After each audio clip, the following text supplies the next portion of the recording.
addressing, and I've been meeting the teams. I'm hoping through the executive office of the president, we work together to see how to bring together MDS to address this problem. One is the historical issues that have to do with project design that result in change of scope. When you change scope, it means the project has to slow down a bit before it picks up.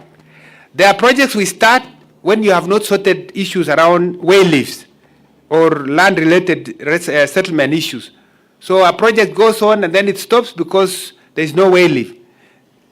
Contractors sometimes face challenges. They are declared bankrupt, or some people go to court and the matter is delayed. So we have mitigating measures which we have been discussing.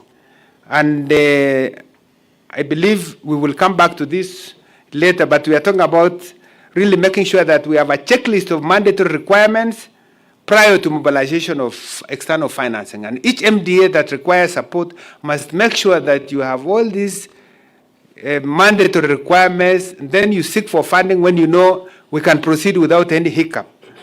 And also, we are saying we need to establish the project implementation management unit and follow the PIM guidelines. Then try and create a dashboard which can help us see how it is moving and then take corrective measures. We have also situations where we face budget reductions, and especially when we are now doing fiscal consolidation. What we have submitted to Parliament now, and for next year, we want to achieve a fiscal consolidation of around 3.4% of GDP, and that means trying to raise revenue, but also rationalizing expenditure. And for the supplementary budget that is before Parliament now, what we have done also is to look at progress up to end of May and see that within 1 month, clearly there is no way that there will be absorption. And that is a candidate for cutting. And that also tends to impact the projects negatively. There is also the counterpart funding, which has been a problem. It suffers more because when we are doing budget cuts, we may not be able to allocate the resources. So, and this is why there is a proposal on how to handle counterpart funding. Sometimes Parliament delays in approving the County Government Allocation, Additional Allocation Act. So when it delays, by the time it's approved, then you implement the project. Clearly, before end of the year, you will find that you will not be able to absorb the money you have already put in the budget. So we have some mitigation measures that you see there. And then the third issue is poor contract management and capacity challenges, which have led to poor execution of contracts, because you have sometimes we exclude key clauses in taxes within the Public Procurement and Disposal Act and like the Public Financial Management Act. You may have some clauses on advance payment, but you may not properly show it in the contract, and then it becomes a problem when you're implementing. So sometimes we have submission of payments without requisite documents, and because of that, there's back and forth in terms of asking for those documents. That delays payments. We have last-minute rush for payments on projects ending, and that can be also problematic. Then there are penalties and interest on delayed payments, which is an issue. We have mitigating measures there. I will not go through them because I think I'll mention them in my closing remarks. Others are conditioned precedents to effectiveness. Sometimes we have delays in granting of legal clearance and legal opinion, especially from the Office of the Attorney General. Sometimes there's also delay in subsidiary agreements, back and forth within ministries, National Treasury, and the AG. That is a challenge. Then we also sometimes have what we call supply-driven projects, where sometimes you have money, people coming, donors coming in to push to say we have money, but it's really not that we need that. But some entities will require, they may not be in line with priorities of government, but we still take, and that becomes a challenge. Then M&E is also an area that we want to improve. Then we have those related to development partners. We have a problem sometimes when we have delays in award of contracts, or delay in procurement of PIU, the project implementation unit staff, because of not getting no objection from the partners, because we can't proceed without getting no objection. So we have seen mitigating measures like World Bank and Africa Development Bank. They have actually come up with the system-based approvals, and this is really helping to address delays. Maybe other donors can also follow the queue. And National Treasury continues to engage the development partners and ministries with a view to resolving this issue of no objection challenges. Then we have varied condition precedents by different development partners for co-finance projects. And this leads to delays in commencement of the project. So again, we are engaging to see how to sort this. We also have the problem of multi-layered contract management for co-finance projects, like the Arab Middle East development partners, which leads to delays. Then we have length process period in redesigning of projects by consultants, delaying actual implementation. So I want to finish this presentation by presenting to you what we have agreed as way forward. We propose the following policy and technical recommendations. On policy, we are saying all projects must be approved by Cabinet for ownership and policy direction. 2, we want all projects to comply with the legal framework for ODA funding, with emphasis on the PIM process and the National Treasury circulars, particularly circular number 12 of 2018. We need to ensure that no new projects are initiated before completion of the old ones. The 4th one is that we need to encourage financiers to take up 100% cost of project to reduce burden of counterpart funding. We have seen this done by World Bank, and the Africa Development Bank has also done it. And this, because of that, we have been able to push projects forward, because the problem of lack of counterpart funding is not there anymore for those entities. Number 5 is that we need to encourage all development partners to develop framework agreements as a guide to funding. And number 6, county governments to be allowed access to at least 50% of funds prior to the approval of the County Government Additional Allocation Act. We also want to encourage development partners to bring projects on budget in the spirit of aid effectiveness. And we are also proposing that we ensure that no off-budget projects are included in the appropriated estimates. And number 9 is that all development partners mapping should map to identify a comparative advantage by sectors to guide on new funding to ascertain an equitable spread. And lastly, we need to review certain development partners' recruitment policy of the PIU unit to improve it, to make sure that it moves fast. And on technical, we are saying we need continuous portfolio review, and this should be joined between MDAs and development partners. We are also saying MDAs should identify projects for cancellation and or restructuring, especially those with low capacity absorption and are over 5 years. We have done a few projects with the World Bank where we have cancelled some of them and or prioritize. Then development partners should use country systems, and where need to be to strengthen the system. Where necessary, we need to strengthen the system, particularly on procurement and audit. We need to ensure that all MDAs prepare and submit realistic budgets and ring-fence counterpart funding, the counterpart funds. We also need to ensure relevant and adequate capacity building for project implementation teams, both at the National Treasury and MTS, to make sure that they are in place before commencement of projects. I think I've come to the end of my presentation. Thank you very much.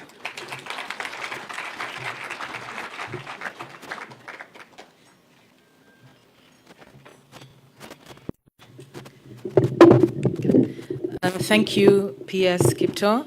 I would now like to invite Dr. Stephen Jackson, the UN Resident Coordinator, to supplement the presentation and highlight some of the challenges from the development partners side and propose some steps in the longer term and towards the next DPF. Stephen Jackson, may I encourage you to be brief? You may, indeed. Thank you very much, Sandra. And PS, thank you so much for the presentation and for its candor. A C+. I think all of us would agree with that.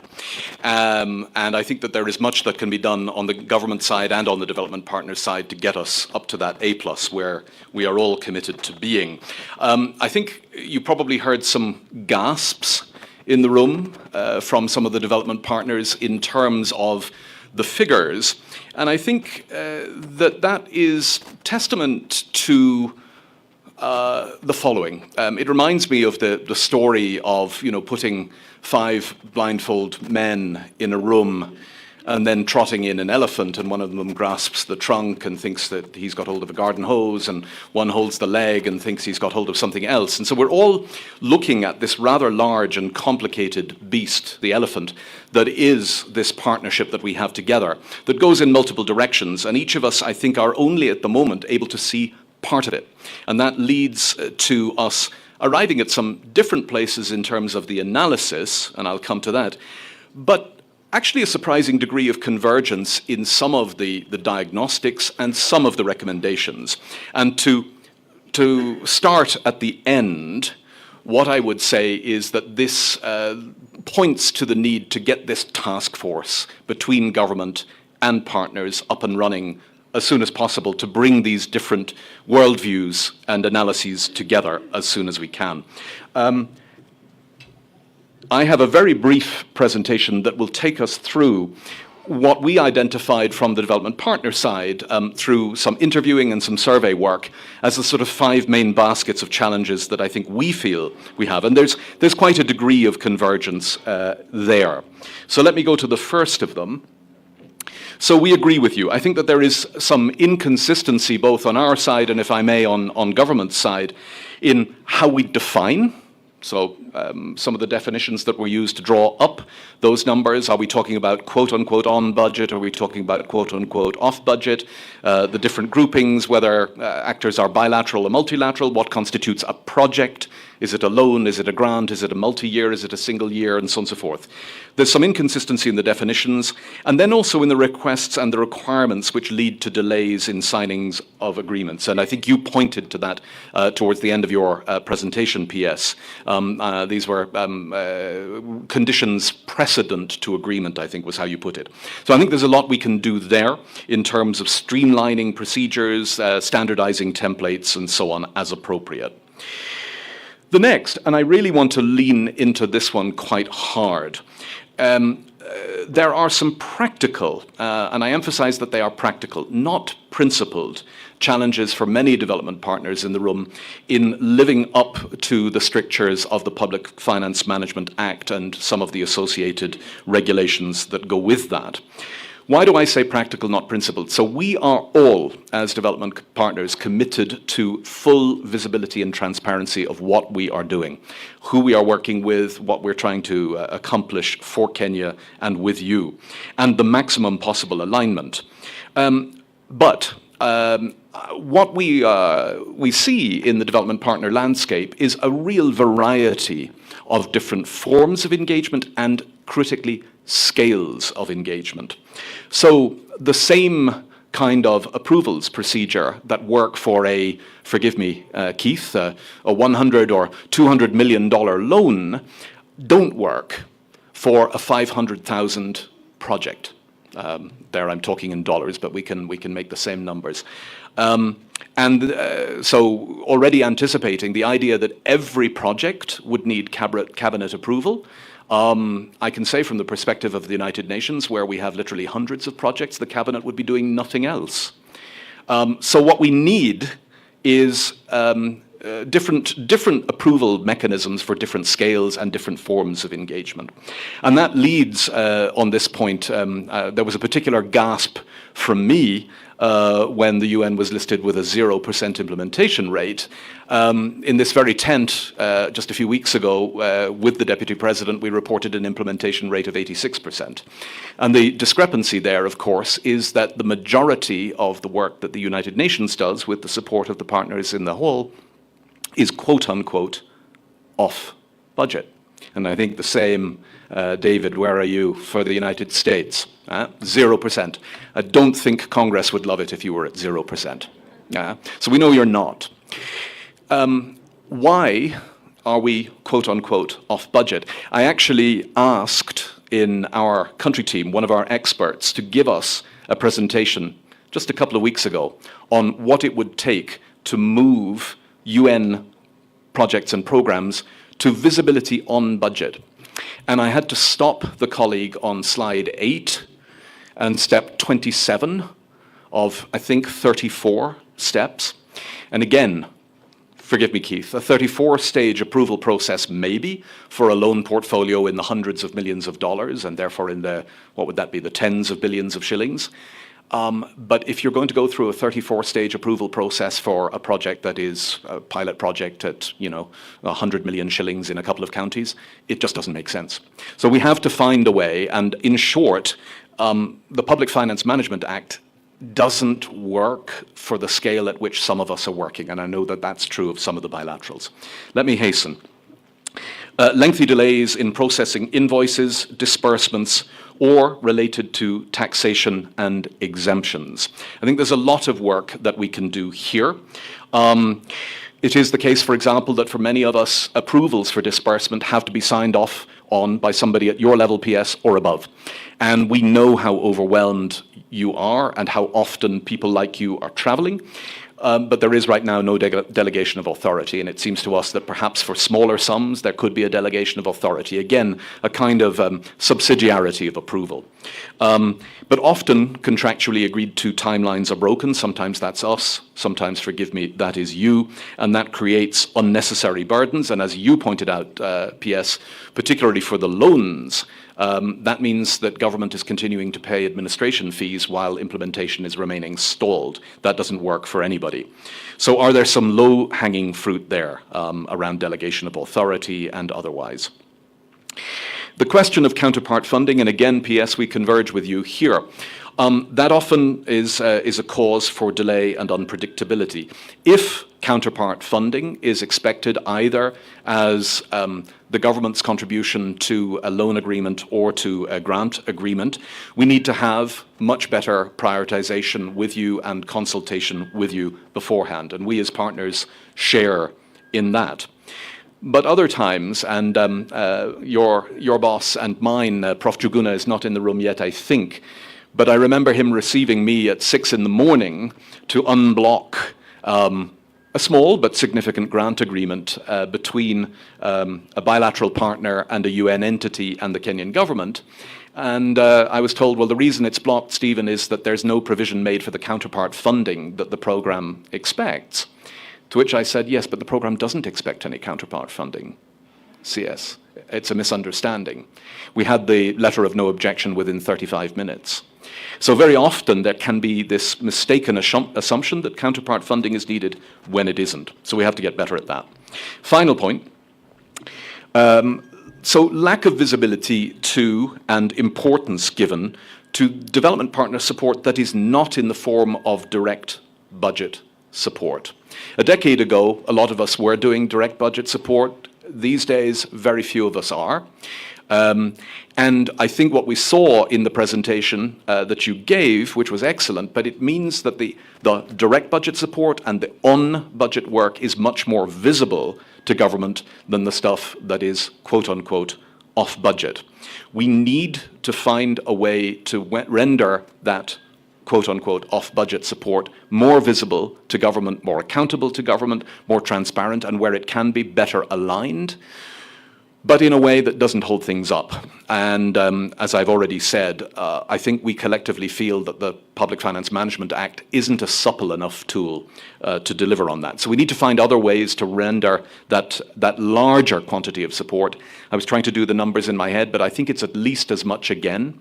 I think it amounts collectively to about another $2 billion per annum, or something like 200 billion shillings. Please don't quote me on that because I'm doing it from memory, but it's about that order of magnitude. How do we render that visible to you, accountable to you, transparent to you? So, like you, some thoughts about a way forward.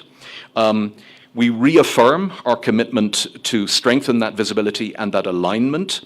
We want to work with government to do that. We want together better to seek the solutions that would help to render visible that full totality of the support that is brought, including support that is not directly on the budget. Our discussions today were intended as a waypoint. We are converging what we see from the partner side and what government sees from its side. I think, therefore, the candour that we've had this morning, I hope, is a very helpful step towards that. I think it's critical now that we do have that joint task force that can converge the two views, that can dig into the recommendations together, dig into the analysis together, come up with some recommendations to bring to the Development Partners Forum, inshallah, in September. Particularly, what are the key blockages? I think we've both identified those. What are some low-hanging fruits? And what are some priorities, even though they're not very low-hanging? I don't think that the taxation exemption issue is a low-hanging fruit. It's a complicated one, but it is very important that we get it right for all of the partners in the room. We need to then identify timelines, milestones, and responsible focal points on government side and the development partners side for the implementation of each recommendation. And then we need, and this is the crucial bit, that's what this Development Partnership Forum is for, is to bring this issue back and for us to hold ourselves accountable to what we've agreed. Where are we on fixing the visibility? Where are we on fixing the implementation pace? Where are we on working out better ways to ensure that visibility, that alignment, that transparency, and that accountability that don't hold us back and hold us up? Thank you very much.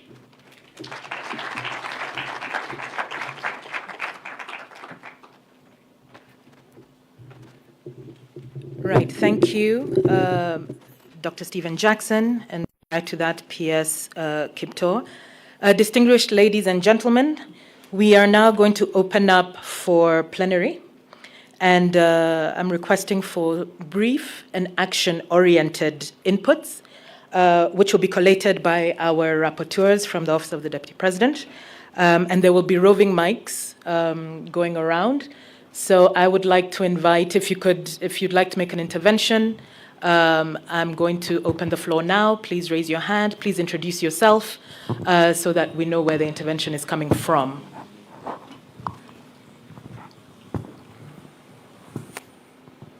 Okay, we have an intervention there. Thank you.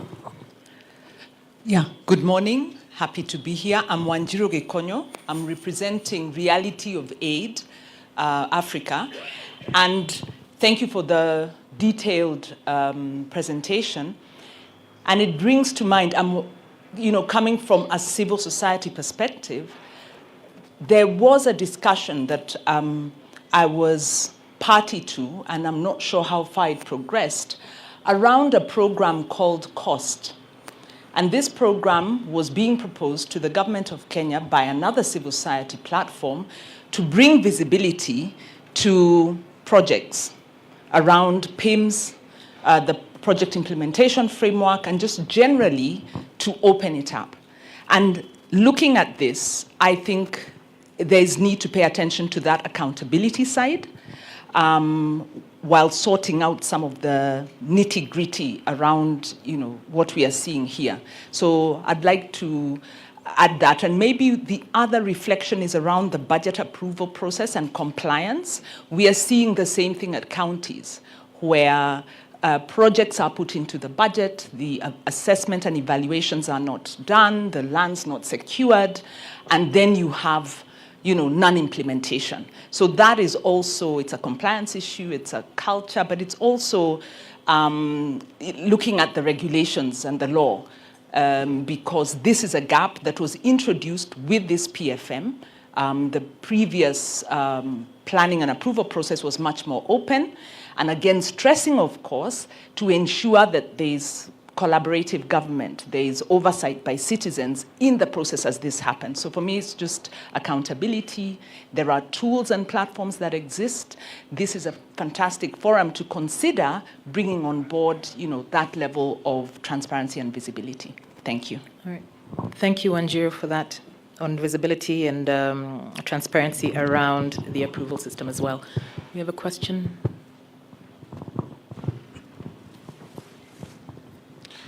Thank you. Not a question, just a couple of comments following up, and thank you for the time and space. Introduction, please. Yeah.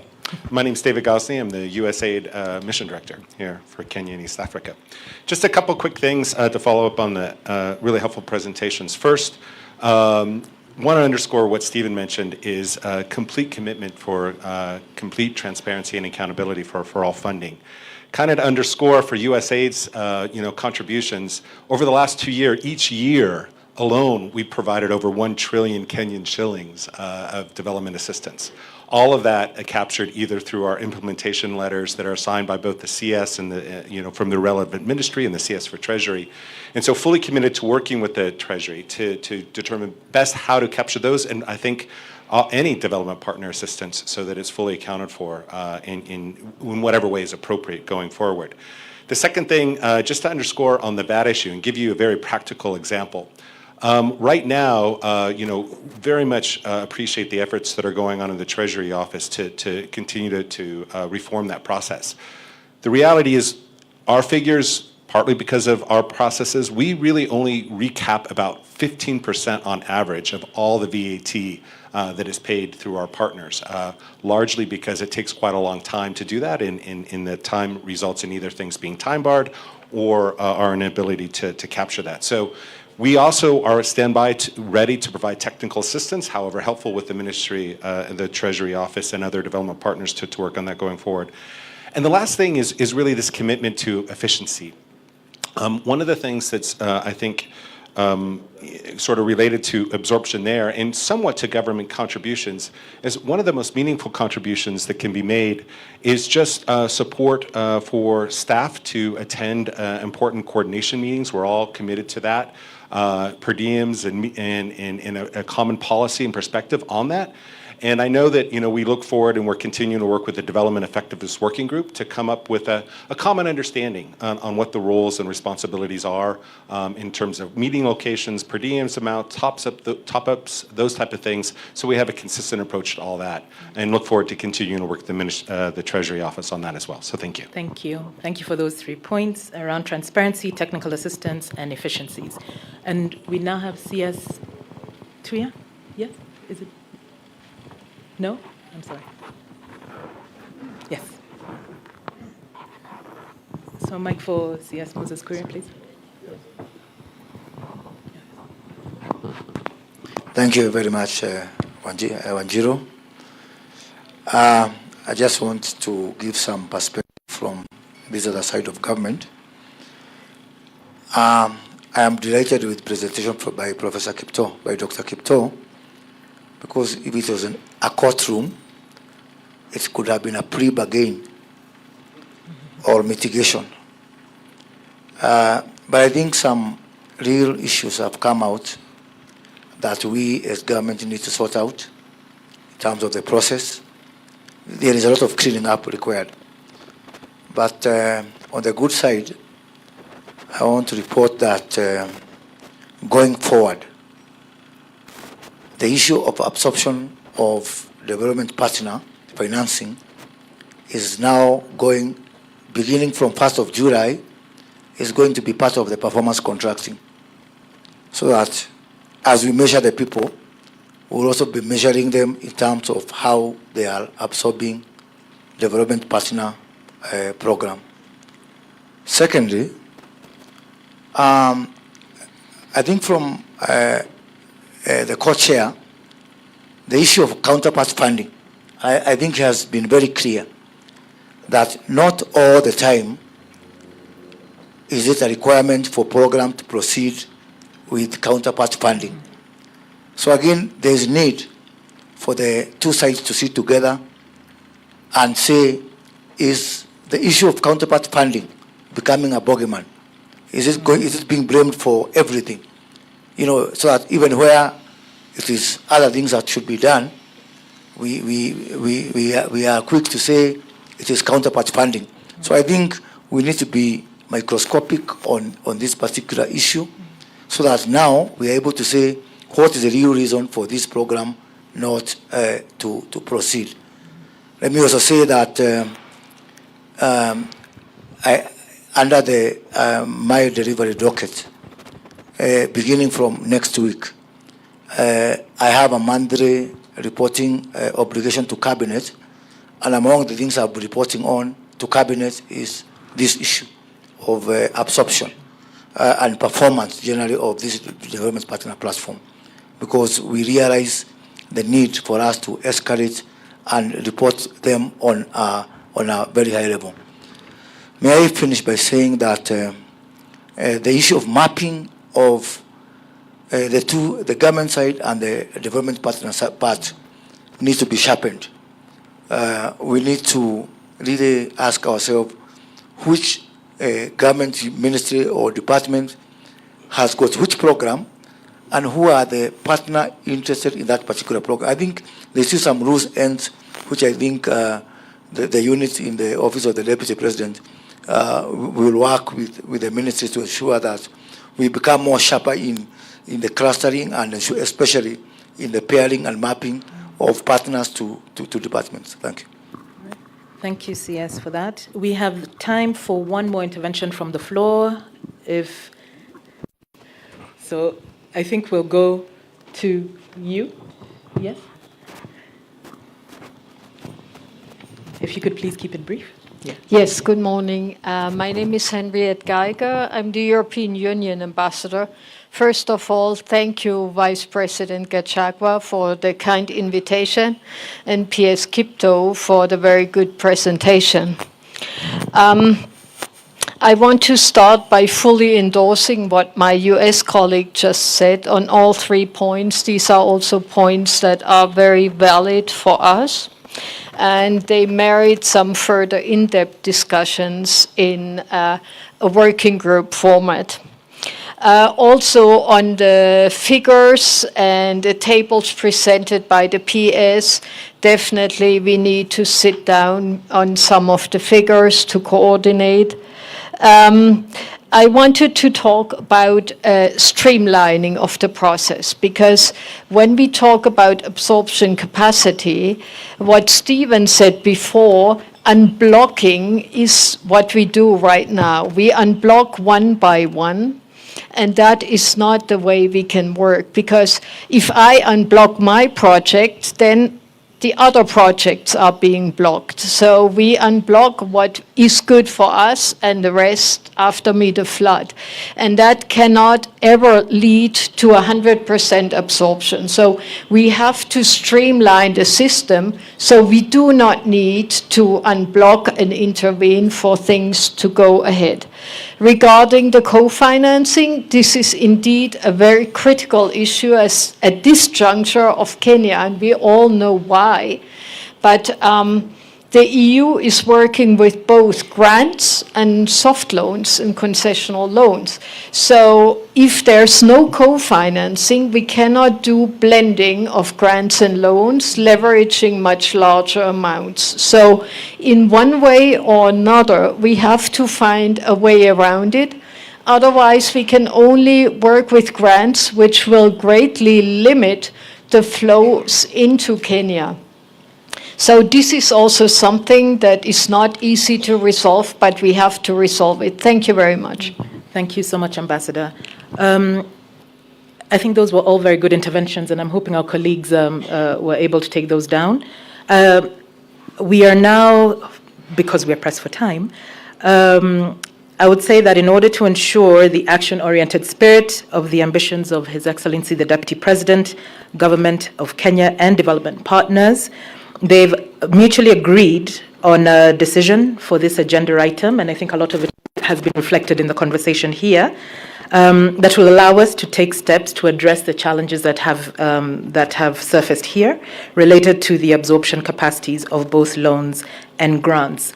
And so to briefly summarize, and some of this was alluded to by our presenters earlier, that development partners and government will together work to strengthen visibility and alignment of support to Kenya, particularly seeking solutions to render visible and better aligned partnership that is not in the form of direct budget support.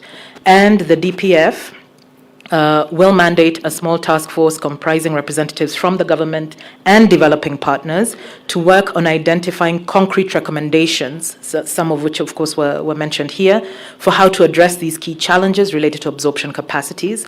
And the task force will report back at the next Development Partners Forum.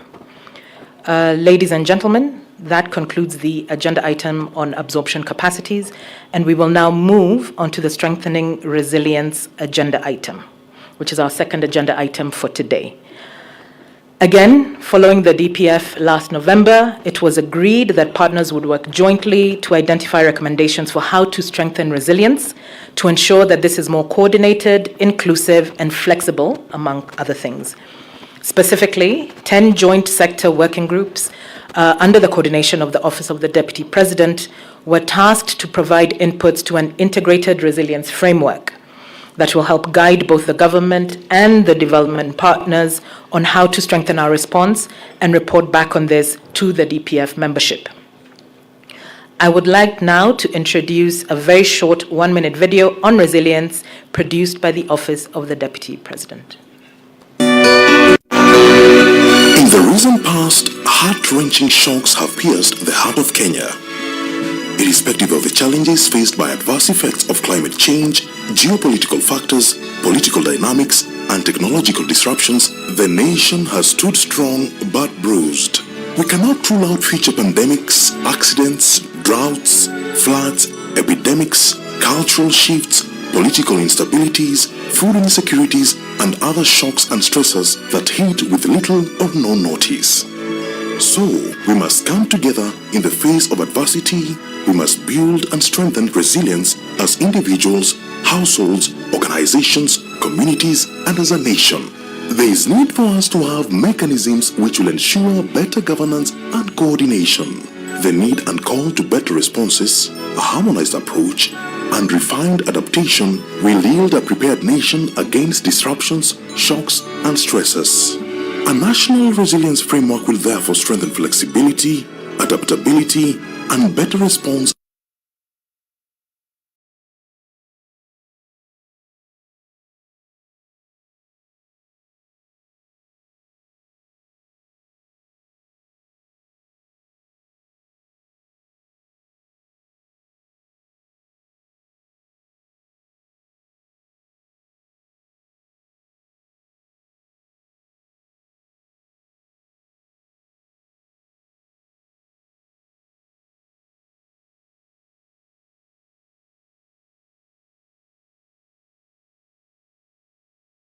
Welcome. If I can pass it. Your Excellency, Honorable Cabinet Secretaries, PSS, distinguished guests, good morning. As has been introduced, I'm presenting a paper. I think we can put up the PowerPoint. Oh, yes, sorry. Yeah, I'm presenting a paper which we did by a number of us who are in the team. Sorry. Take it back to the beginning, yeah. So I think following the last DPF meeting, we were tasked, a number of us, to look at how we can come up with a framework of strengthening resilience in Kenya. So within your pockets, you have a document that is a little bit more detailed. We have a small presentation that we're going to give. And the main objective of our presentation is to sort of, first of all, look at the conceptual framework of what resilience is, and then with that now define on what we are supposed to do. So the committees that were part of this process of developing this concept were, as listed there, 10 sector working groups comprising of social protection, water and sanitation, devolution, agriculture and livestock, environment protection and natural resources, health, lands, housing and urban development, blue economy, assaults and energy. So, but more special mention is going to be given to also UNICEF and FCDO, which helped in the shaping up of the document that we are talking about. We incorporated them to bring the the development partners component into the definition. So what we did first was we defined what is resilience. And here we were looking at the entirety of it, the ability of individuals, households, communities, and government systems to adapt to, anticipate, withstand, and recover from shocks and stressors in a timely manner. And so, in that definition, for the individual, we were looking at how an individual can adjust to new conditions, how an individual can be mentally capable to manage and express emotions constructively so that we can address whatever shocks that come our way. Also improve on the optimism of the individuals, as well as also the social support that they give to each other, ability to solve problems, and also economic sufficiency. For the household was how the household can have multiple streams of income to help them mitigate on the financial risk that comes with the shocks that affect us. Savings, how do we impress savings so that they're able to also on their own solve some of the problems that they are faced with. Access to services, how households can get reliable health care, education, and social services. Strong family bonds, because also you find that in resilience, when there are ties in family, they're able to withstand the challenges that come. How can they be prepared as households? And this is where social inclusion, how do they save, how do they store food reserves for themselves, and also health and nutrition. Institutions is how institutions can now have robust and reliable, adaptable physical technological infrastructure to help in supporting families and households in addressing the challenges. Risk management is also one of the other areas that we're looking at. How can institutions anticipate and have strategies to identifying and mitigating on these risks? The other issue also we looked at on resilience of institutions is continuity planning. How can they plan so that they're able to always anticipate and overcome the challenges? Adaptive leadership. How can institutions have leadership that is flexible, forward-looking, and thinking and responsive? And also looking at employees and collaborative networks so that they're able to sort the challenges that come our way in case of shocks that come.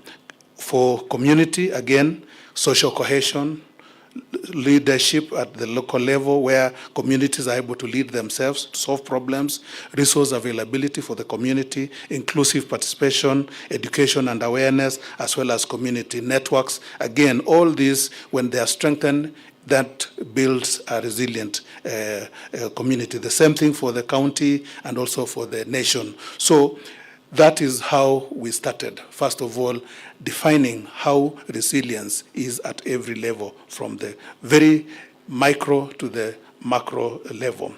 And we also looked at what are some of these shocks that normally comes our way. First of all, there are droughts, floods, pandemics, epidemics, geophysical challenges, violence, and economic disruptions. I think in our country for the last few years, we've seen us moving from one extreme end to the other.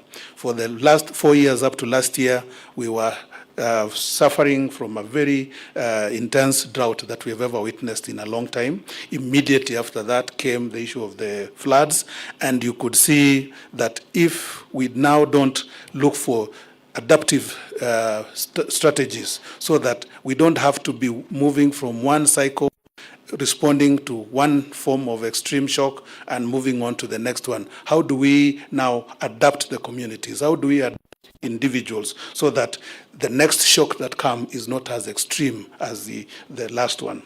So in terms of now defining, again, we said resilience involve adaptive, anticipatory, absorptive, and also transformative. When you look at as a country, we have a number of programs that we've been using to respond to shocks. And here we have Inua Jamii, which is under the social protection. We have complementary programs like, we have also Hunger Safety Network program under the ASAL. And again, these ones are only like responding to shocks, but they don't prepare the community to being able to withstand in the next one. Other complementary programs like economic inclusion program, niche and others, all again are looking at just responding to shocks, but we find that the implementation of such programs, again, faced a number of issues. One, there is a siloed approach. When you look at Inua Jamii and Hunger Safety Network, it is the same database, but being administered from two different institutions. So the same individual, I think in the world of relief, they'll say double dipping. I could be registered under Hunger Safety Net. I'm also in a new Jamii. I get the 4,000 in this other arm. I get the other one. And then it is also not so inclusive because it is focusing on a number of areas. So you find a few number are getting more support while others are left out. So the siloed approach is one of the issues. The other one is on the issues of inadequate financing. I know like in Hunger Safety Network, initially used to be 4 counties, now it has been expanded to about 8, and yet when you look at the ASAL counties in the country, there are 23. So what happens to the rest of the other counties? And so, but if we're able to come together and remove this silo approach to solving the problems, then you'll find that we will spread and be able to serve more. Weak coordination is also another challenge, and also legislation to effect coordinated resilience is not yet institutionalized. And I think there is a process, as we are talking of a national disaster risk management bill and social protection that is ongoing. So the gaps that we identified, one is that there is issues on governance, there's issues of financing, and then there's issues of adaptation practices. And I'll want to spend a little bit more time on the adaptation because when you look at the programs I've mentioned, they're only on response to shocks. And then we sit back, we wait for another shock to come, we mobilize resources again to respond to another shock, and I think what we need to do is, as we respond to shocks, how do we build or implement adaptation practices so that when another shock comes, the impact may not be as high or as big as the previous one. For instance, when you look at the cycles that I mentioned a while ago, in a few months, we may be back here again asking us, we have drought, pasture has been depleted, we have issues of animals dying, people are suffering from water scarcity. Yet we have just come from a flood situation. So what we are advocating in this resilience strengthening strategy is that how do we program activities that are going to go towards changing and adapting the communities so that in the areas, and we went through all the sectors, like in our sector of water, how do we harvest, store the water so that we can avail the same water for irrigation, for household use, and animal and pasture regeneration. In health, how do we strengthen the nutrition? How do we strengthen the health system, immunization? Those are some of the adaptation practices that we need now as we respond to shocks. How do we also have a parallel program to enhance and finance adaptation practices? So in your document that is before you, we have commitments that we've put under what we're calling Annex 1. When you look at the back of it, we've listed on adaptation mechanism, what do we need to do? And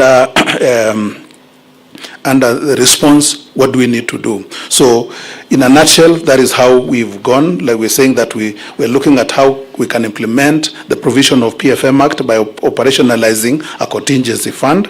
Again, this is still a work in progress. We will sit down with Treasury now so that we can structure how this contingency fund can be done. We also are saying how can counties, governments operationalize, sorry, you're pushing it, pull it down a bit fast, down before. Yeah. How county governments can operationalize the county emergency funds as stipulated in the P. Somebody living with a disability and all that. To start with, we may not be able to reach everybody, but that's where we want to start. Then we come up to the households, and then the connectivity of the systems. As PS Korir has said, if we develop these dams and we help these communities to produce the food and all that for their subsistence livelihoods, these communities will at some point have surplus for market. Are these communities connected to the markets? Do they have market access? Have they even been built, capacity built to know what the market requires out there? So that they don't just produce, you take to the market, nobody needs it. Those kind of connectivities, are they able to process this food, maybe even the fruits, the milk and all that, so that we don't end up with cirrhosis, for example? Some time back, there was the issue of, in one of the counties, the milk glut. We saw a KCC pouring milk away. It couldn't handle all of it. And in another corner, at the same time, some people are suffering from hunger. These are the kind of connectivities we are talking about. Can these surplus areas be connected to areas that need these foods and all that? So these are the kind of connectivities we are talking about, so that everybody, the individual, the community, the systems and all that can be resilient. Okay. Thank you. Thank you, Dr. Kinuthia, for that clarification. We appreciate it. Stephen Jackson, our resident coordinator. Oh. Thank you. I'll be very brisk because you've heard from me enough, I think. To welcome the government's document, I think we feel it's a very important innovation.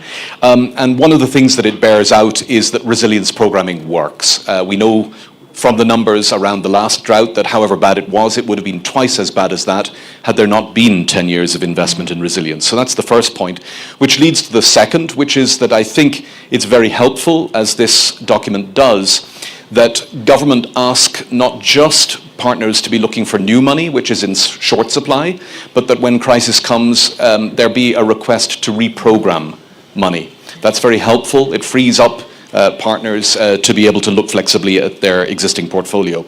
The third point is that there's a direct connection from this discussion on resilience to the issues that came up at the Africa Climate Summit, Waziri, and I know you and I were talking about that just before the meeting.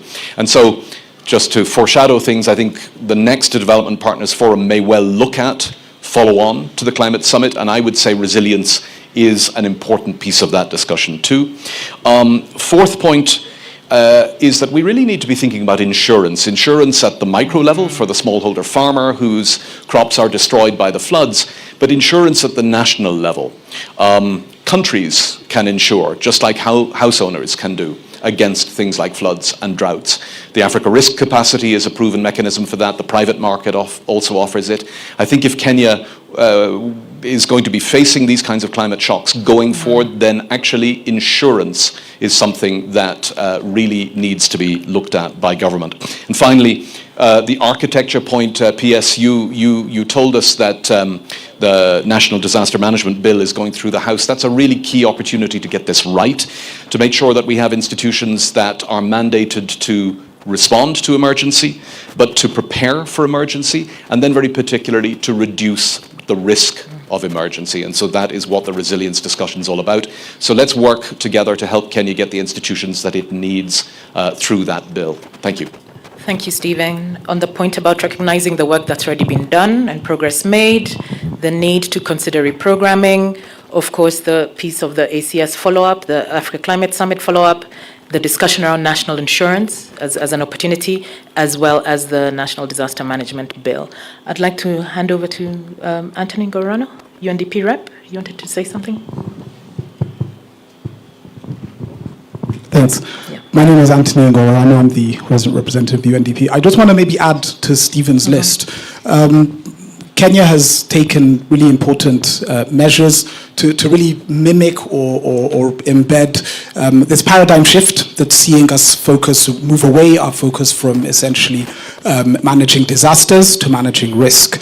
And I think maybe just in terms of the National Disaster Risk Management Bill, I think it would be interesting and opportune to see how maybe in this particular conversation we could look at bringing the parliamentarians on board. I think in terms of this bill, it's in transit, I think, from Parliament from the lower house to the upper house, and we know over the last 10 to 15 years this has proven a challenge. I think we're sensing, and I was with PS Omola yesterday and the leaders of both houses, that there is a bicameral but also a kind of a cross-party benches spirit. I think the time to capitalize on time to capitalize upon it is now. Thank you. Okay.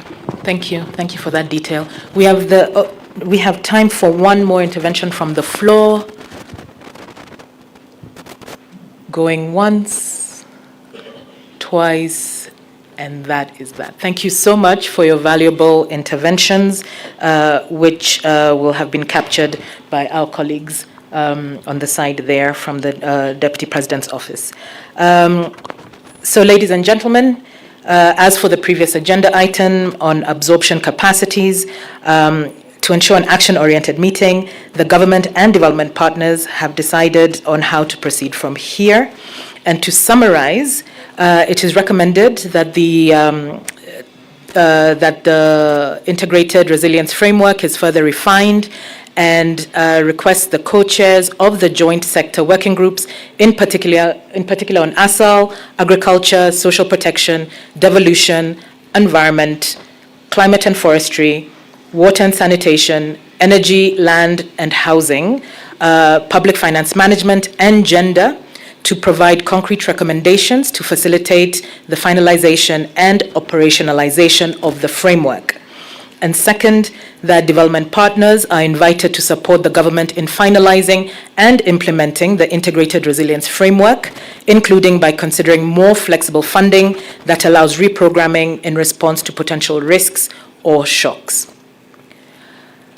Ladies and gentlemen, we're going to go to the next agenda item on the Forward-Looking Development Partners Forum agenda, which is tentatively to take place in September.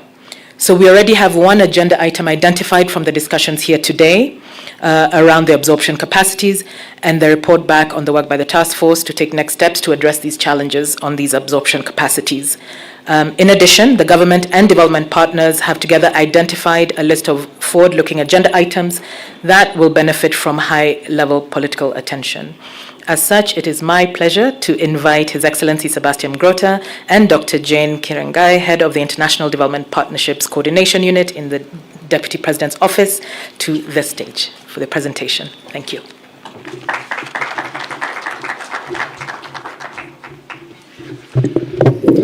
Thank you very much, and I will try to be very brief. I think once again the forum has shown its value and usefulness for a good exchange between government and donors, and that's why we already planning the next one.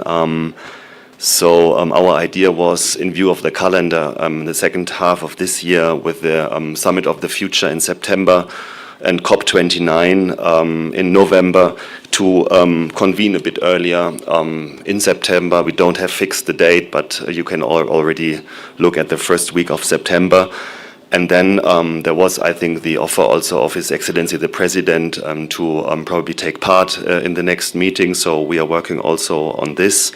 I think one issue that we then should or could finalize is the paper on the absorption capacity. As Stephen laid out, a working group will now operationalize the 5 baskets, and also the input of the government, of course, will be taken into this paper. And then the resilience paper would be brought to the next stage of operationalization between the different stakeholders. And then our proposal would be to introduce one more topic for the next session. And we already received some proposals, and we try to look at them also for the thematic pipeline for next year already. And our idea and proposal would be for next meeting, for the September meeting, to focus and zoom in on the question of the follow-up of the Africa Climate Summit and look how to operationalize some of the results of the summit. That's one part, could be the financial discussion, but the other part that seems also to be very important for the Kenyan government is the question of green industrialization and investment. And I know that a big number of donors are very active in this field, so we all have our interests also from the private sector in this field. So I think this would be a very relevant topic also for jobs and economic growth of Kenya. We would try to formalize this a bit with our Kenyan partners and then send it around. And then also we are open for new proposals with regard to next year, Stephen and myself and our teams. So if you have any priorities, any ideas, proposals, please let us know. And please pin down already the first week of September as a potential date for the next meeting. Thank you very much.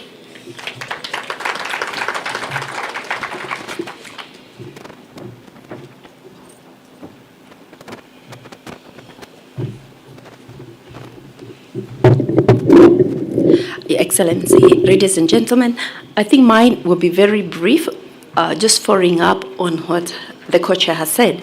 But maybe before I put my pitch, I wanted to invite CS Soipan, given that the proposed topic really sits in her docket, for her to really maybe give us her perspectives. Thank you. Karibu Waziri.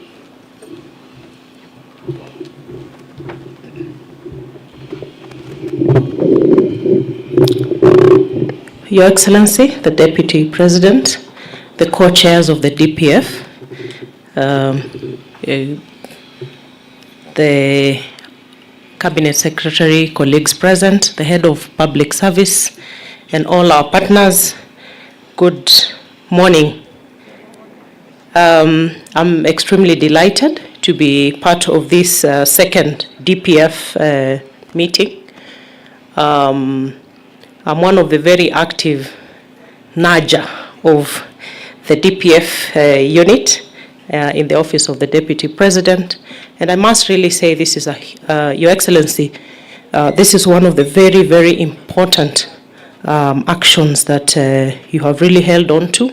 And it's really going to turn tables around for our country. When we look at the theme, which is increasing effectiveness and development assistance and strengthening resilience, it really speaks to the currency of the challenges we are facing, but also huge opportunity to turn things around. When we look at the figures presented by Dr. Kipto, 256 projects, 2.6 trillion worth of money that is within the country from development partnerships, out of which only 700 billion has been disbursed. And when we talk about the challenges we are facing with absorption, these are real issues because with all the challenges that we have within the country, we really have to get things moving, because money lying somewhere and is not going to its intended use against a backdrop of many challenges is really not desirable. One of the issues that PS Kipto speaks to, he says that one of the challenges with the absorption of funding is where midway through a program, we have to change the program design or change the scope of things.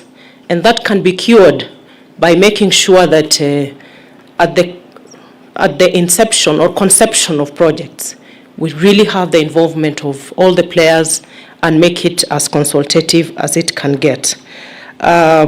Balozi Henriette speaks to a very important issue. Instead of very ad hoc and disjointed unlocking and unblocking of things, streamlining is of critical importance.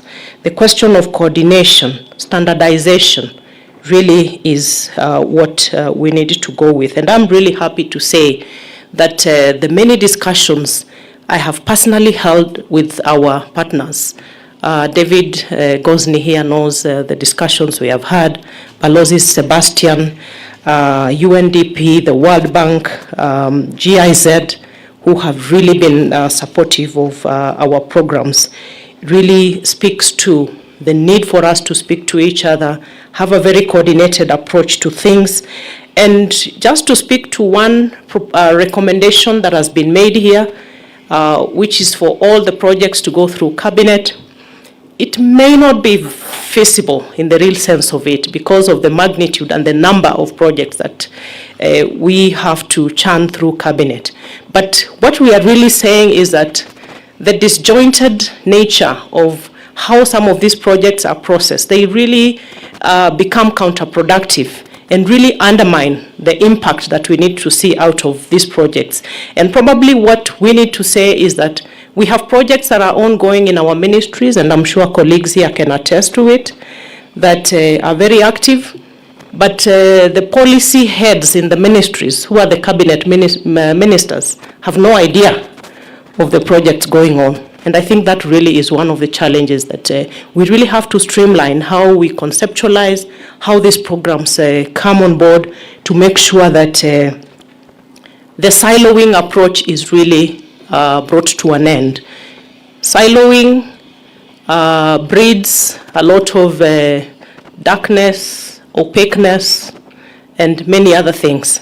So if we open this up to transparency on both sides, it is going to be a maximization of impact. Finally, I want to say that I'm really pleased to have the operationalization of the outcome of the Africa Climate Summit as one of the identified, looking forward agenda for the DPF. The Africa Climate Summit, by all standards, came out very successfully with the heavy support of all of you seated here. It is one that demonstrates how we can, hold together and deliver a very critical agenda, not just for Kenya, for Africa and the globe. The issue of green industrialization, the issue of review and relooking at the international global financial infrastructure to speak to the core needs of Africa, Kenya, and the issues that are at hand in terms of the climate agenda. The need to make sure that climate action and development are mutually inclusive. These are the discussions that came out of the Africa Leaders Declaration, which we must carry forward. And I'm happy to say that in line with what has been identified as a priority here, during our African Leaders Summit in Addis, Kenya got the green light from the African Union to put up a secretariat here in Nairobi. We are at advanced stages. I'm happy we're having discussions with the GIZ and other partners. So that is the place to start, to really incubate the green industrialization ideas and bring them up to practical action. So my ministry is ready for that. And also from the aspect of coordination and streamlining and standardization, I like to tell Jane that with all the issues that we have discussed and some of the recommendations coming through, I am ready to work with the task force that has been proposed here as a guinea pig, because my docket, I'm sad to say that with the listing of the portfolios, the environment, climate change, and forestry docket does not appear. It comes at distant others. And I think with the issues that we are facing on the environment, climate change, and forestry and ecosystem restoration, I want to appeal to our partners that we really need to raise the profile of this docket so that we don't remain there in the others. We're actually not featuring anywhere. But when it comes to the practicality of what we need to do to re-engineer the partnerships, we have a lot of practical proposals that we offer to support the task force to actually help us come with the standardization that we are looking for, the streamlining and making everything move forward, and not to overemphasize the importance of the resilience framework that we are talking about. We have to move away from firefighting to actually have very intentional and defined ways in which to respond to the disasters all around us. And Your Excellency, the process that we are undertaking as cabinet secretaries and principal secretaries of disseminating our MTP4 across the counties, when you look at the aspect of resilience that is captured in our MTP4, it really falls short of a very elaborate view of what resilience interventions we need to see in this country. And I'm sure with this initiative through your office, we need to enrich our MTP4 and our strategies on disaster risk management. With those few remarks, I want to conclude and say asanteni.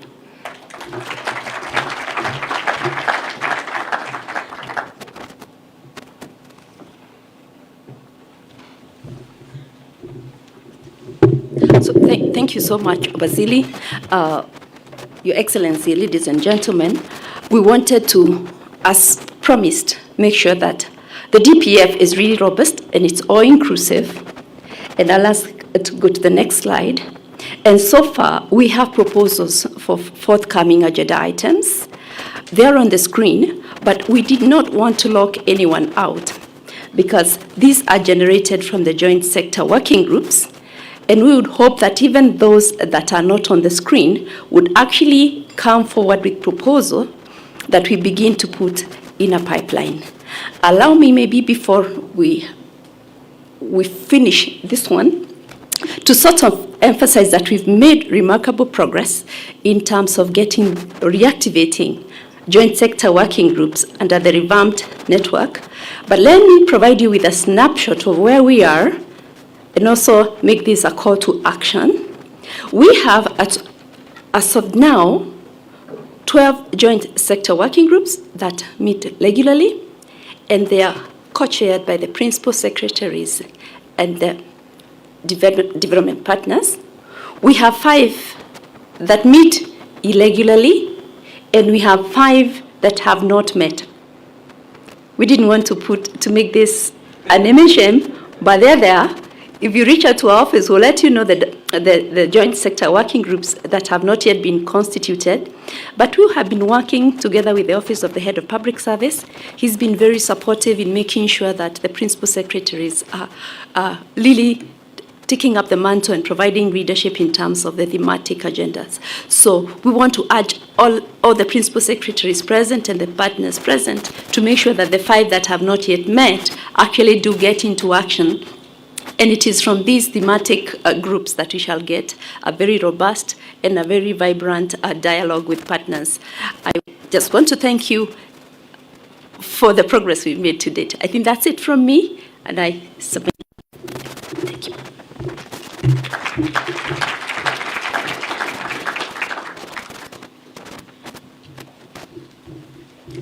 Thank you, Sebastian and Jane, for that presentation.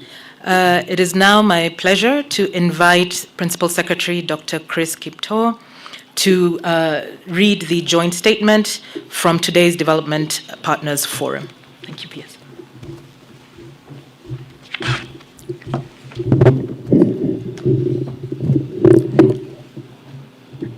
Let me first give apologies. My Cabinet Secretary, Professor Njuguna Ndung'u, was supposed to read this statement, but he's still on the way coming. So we will need to signal him not to come. I'll ably represent him. On June 4th, 2024, the government of Kenya, under the leadership of the Deputy President, His Excellency Rigathi Gachagua, and development partners to Kenya, held the second Development Partners Forum to engage on central issues for a continued strong partnership between the government of Kenya and its development partners. The Development Partners Forum is the highest level structured dialogue between the government of Kenya and its development partners.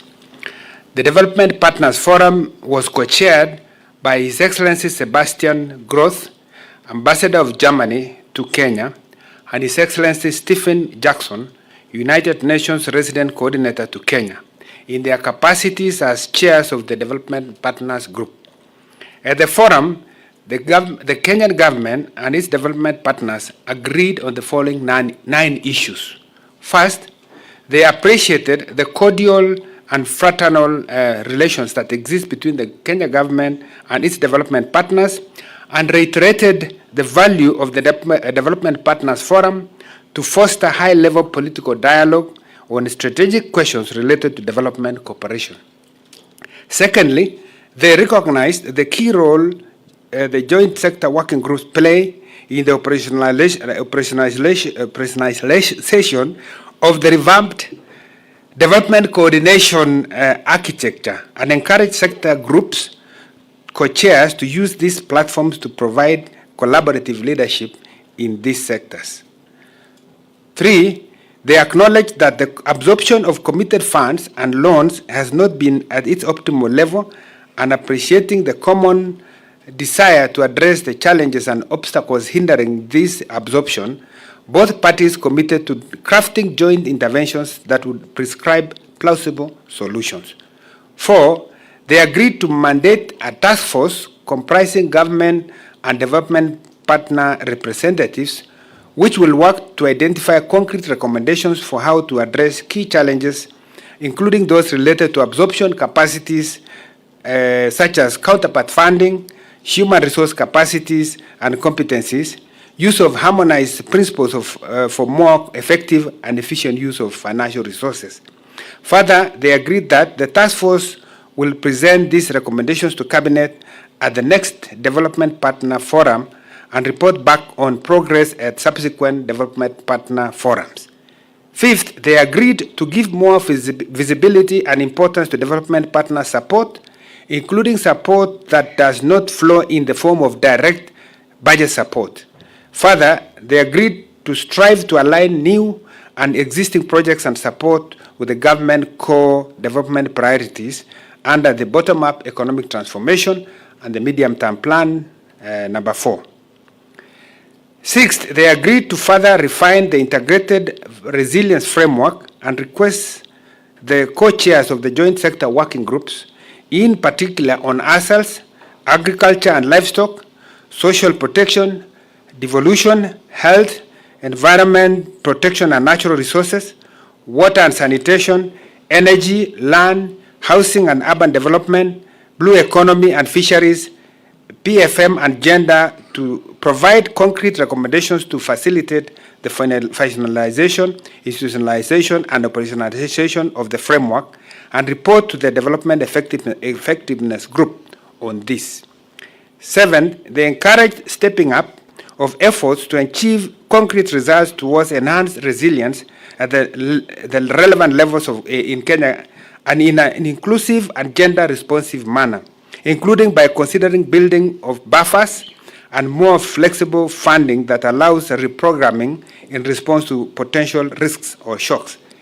8th, they agreed on the important role of non-state actors, including civil society and private sector, in bringing partnership to new and revamped levels. And finally, 9, they agreed to have the next Development Partnership Forum in the beginning of September 2024, and that the agenda for this meeting will, among others, focus on the follow-up of the priorities emerging from Africa Climate Summit, including the implementation of relevant initiatives in Kenya, such as the Africa Green Industrialization Initiative, as well as in relation to Kenya's high-level participation in the Summit of the Future and the COP29 in Baku, Azerbaijan. In conclusion, in line with the international agreements, notably the Paris Declaration and the Accra Plan of Action on Aid Effectiveness, this joint statement embodies the vision of the Government of Kenya and that of the development partners to harness the enormous potential to further strengthen and consolidate their joint comprehensive partnership in all areas of bilateral and multilateral endeavors.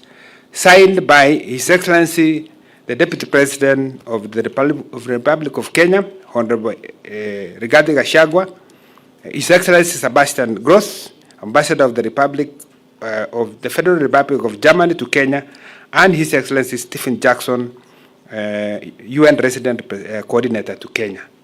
Thank you very much.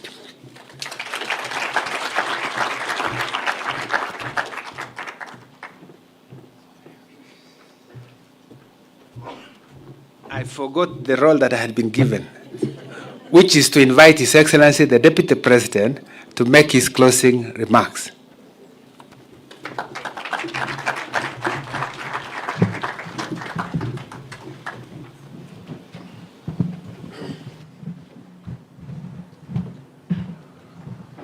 Thank you very much. I had also not been told that I would be required to say something. Please sit down. Let me take this opportunity to thank all those who have made presentations and those who have made interventions. And I want to say that the task force that will be put in place should proceed with speed so that the issues that needs to be addressed are addressed, so that we can be able to have better absorption rates for our funds that have been expended in this great country.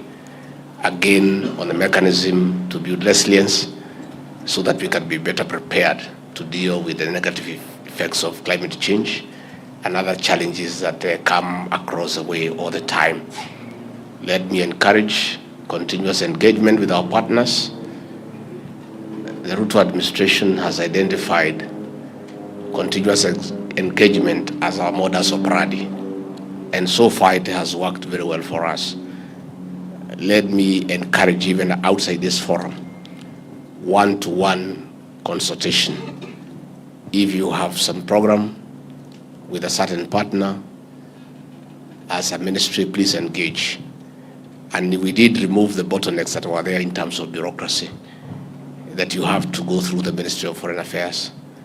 The President guided that we need to lessen bureaucracy and red tape so that we can make progress.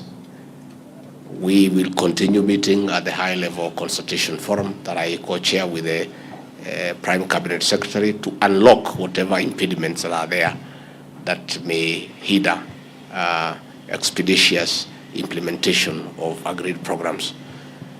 Mostly at the Office of the Attorney General, at the Ministry of Foreign Affairs, and the National Treasury. That is where we have had challenges. At our forum, when those issues are brought to attention by the Secretariat sitting in my office, we'll be able to unlock them so that we can be able to make progress. Let me once more, on behalf of President William Ruto, the government of the Republic of Kenya, and indeed the people of Kenya, express our gratitude to our development partners for the support that you continue to give our country and our people. Since I came to office and I was leading the exercise to make interventions when we were in deep trouble over drought and El Nino and floods, our partners have always come through for us. We don't take it for granted. We want to thank your respective governments for your friendship and for your support. And we want to continue strengthening our relationships. My office is open to all of you. Heads of mission who want to come and consult with me, I'll be available at short notice. Those who may want to consult with His Excellency the President, he will be available at short notice. Because when we consult and we engage, we become better people and we achieve good results in a very seamless manner. So once more, thank you very much. You are invited to hang around, don't be in a hurry to leave. There is no hurry. You can stay for the rest of the day, but we don't have enough place for you to sleep. By 6:30 you must leave so that you can go to your homes. And I want to say thank you very much. Asanteni sana. Thank you. Your Excellency, sir, a kind request for you to remain up on stage as you will be joined by the DPG co-chairpersons. May I kindly call upon His Excellency Sebastian Groth, Ambassador of Germany to Kenya, and co-chairperson Dr. Stephen Jackson, United Nations Resident Coordinator, for this photo opportunity in commemoration of the second annual Development Partners Forum. Shortly after, we're going to be joined in that first photo by the heads of corporations, Giovanni Grandi, Head of Office Co-Chairs, AICs, Italy.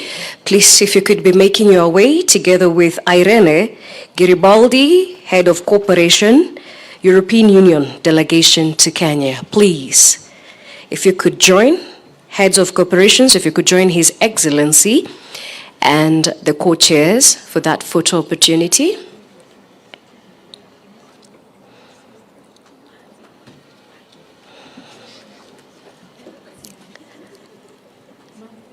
I will then invite the co-chairs and the heads of corporations to proceed back to their seats. and ask everybody else to be upstanding as we receive the national anthem. Shortly after, ladies and gentlemen will proceed right across to have our lunch.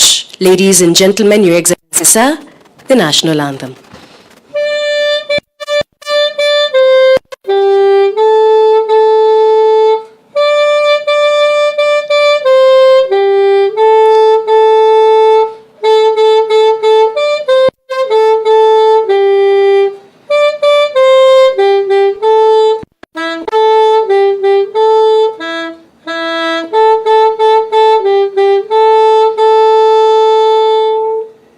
Thank you. His Excellency now will proceed to leave at his pleasure.